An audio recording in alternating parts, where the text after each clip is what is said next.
Hello everyone, welcome to my channel. I am Arpana Nishtha. मैंने पिछले video में रीजनिंग का क्यूब एंड क्यूबॉइड पढ़ाया था, जो कंप्लीट हो चुका है। अब नेक्स्ट चैप्टर है कैलेंडर, जिसको हम लोग पंचांग कहते हैं। ओके, तो कैलेंडर तो हम लोग यूज़ करते हैं, तो उससे रिलेटेड कुछ क्वेश्चन कंपटीशन में पूछे जाते हैं। जैसे क्वेश्चन हो सकता है कि 10 जून 1987 में कौन सा दिन था। ठीक है, 10 जून 1987 को कौन सा दिन था, ये तो हम लोग नहीं बता सकते, तो उसके लिए हम लोग को कैलेंडर का यूज़ करना पड़ता है। तो वैसे ही रिलेटेड क्वेश्चन आते हैं कंपटीशन में, जो हम आप लोग के साथ शेयर करेंगे। तो कैलेंडर के बारे में हम ये भी जानते हैं कि कैलेंडर में दिन, सप्ताह, साल, महीना, ये सब होता है। तो मैं बेसिक से स्टार्ट करूँगी, ठीक है, बिल्कुल बेसिक से। इसका पार्ट 3 तक बन सकता है वीडियो, शायद मैं कोशिश करूँगी कि 2 पे ही कंप्लीट हो जाए। तो ये मेरा फर्स्ट वीडियो है, एकदम स्टार्टिंग से बेसिक। ओके, तो शुरू करते हैं। कैलेंडर के द्वारा हम किसी वर्ष के दिवस, मास, तिथि और सप्ताह के बीच पारंपरिक संबंध की जानकारी प्राप्त करते हैं। ओके, तो कैलेंडर से संबंध समय मापन की सबसे छोटी इकाई क्या है? दिन है। तो दिन, विभिन्न दिन को हम 7 नामों से जानते हैं। जैसे कौन कौन से? तो रविवार, सोमवार, मंगलवार, बुधवार, बृहस्पतिवार। तो ये क्या है? 7 दिनों से हम लोग इनको जानते हैं। सप्ताह भी क्या होता है? 7 दिन का होता है। सप्ताह 7 दिन का होता है, ये भी सोमवार, मंगलवार, बुधवार। तो 7 दिनों में सप्ताह का एक चक्र पूरा हो जाता है। इसके बाद दिन पुनः अवतरित होने लगता है। अब है माह। माह को हम लोग महीना भी कहते हैं। तो एक माह 28, 29, 30 या 31 दिन का होता है। ठीक है, हम लोग को पता है कि महीना 28, 29, 30 और 31 दिन का ही होता है। 28, 29 सिर्फ फरवरी में होता है। फिर क्या है कि जनवरी, फरवरी, मार्च, अप्रैल, ये दिसंबर तक होता है।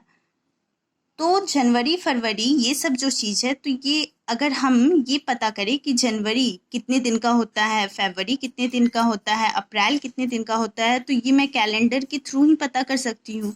तो उसका भी एक ट्रिक है, जो हम लोग ये चीज़ जान सकते हैं कि उसको छोटे से ट्रिक से हम ये जान सकते हैं कि जनवरी, फरवरी को बिना कैलेंडर के सहारा से ही हम लोग देख सकते हैं। तो वो कैसे, वो मैं आप लोग को बताती हूँ।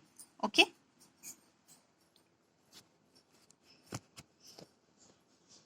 जैसे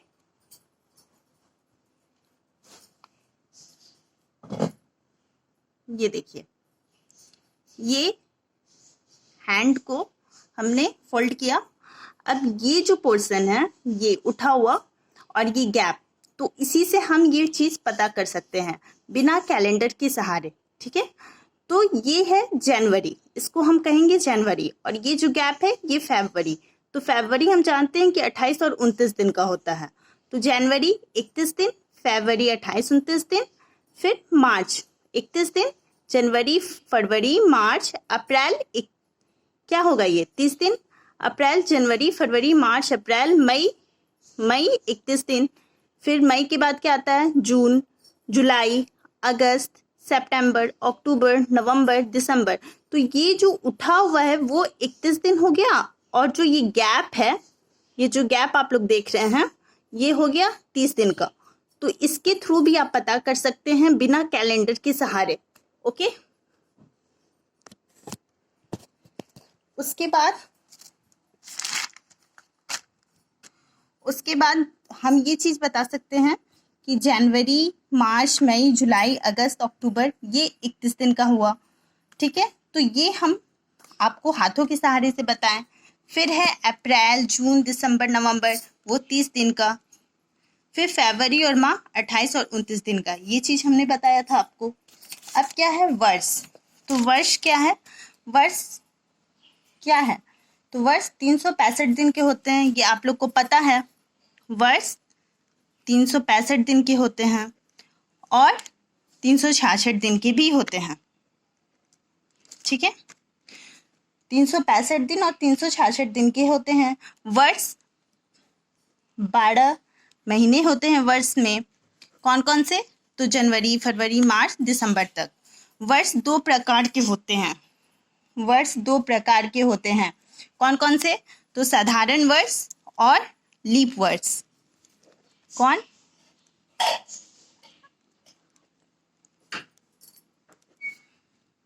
दूसरा लीप वर्ष। पहला साधारण वर्ष, दूसरा लीप वर्ष।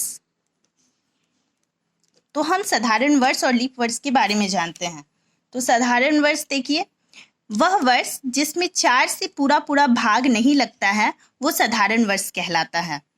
फिर क्या है? साधारण वर्ष में कुल 365 दिन होते हैं, जैसे 1987, 1993, 1997, 2005, 2013 और सब, ठीक है। लेकिन शताब्दी वर्ष जैसे 100, 200, 500, 1900 आदि के होने की स्थिति में वह वर्ष साधारण वर्ष होगा जिसमें 400 से पूरा पूरा भाग नहीं लगता हो। शताब्दी वर्ष की स्थिति में वर्ष में 4 से विभाज्यता का नियम लागू नहीं होता है। ओके, ये बात आप लोग को समझ में आया कि साधारण वर्ष क्या है।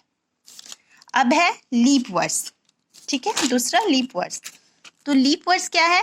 वैसे वर्ष जिसमें 4 से पूरा पूरा भाग लग जाता है, या शताब्दी वर्ष की स्थिति में जिसमें 400 से पूरा पूरा भाग लग जाता है, जैसे वर्ष 1988, 1992, 1996, 2000 इत्यादि।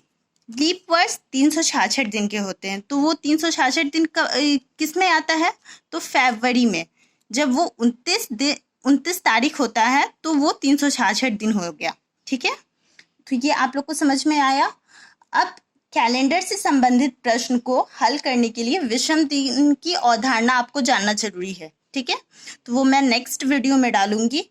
इसके लिए thank you. Please subscribe my channel. Thank you.